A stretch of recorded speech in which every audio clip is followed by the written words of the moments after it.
ho natin tututok. Sabi sa Bible, let us be concerned for one another. Ikaw ba concerned ka sa Pilipinas, BP? Lalo sa bus, di ba? Sino nasakay na ng bus? Oo, parang sabi, ano ba yung bus?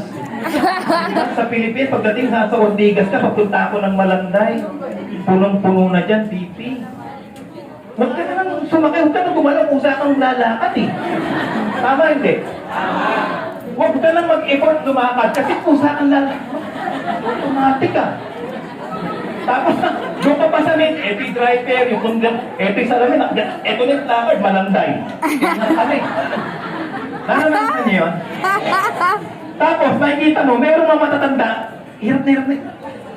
Tapos may mga batang lalaki na nakaupo. Andyan? Yes! Real po, walang tumatayo. Kaya ako, BP, mabait ako eh.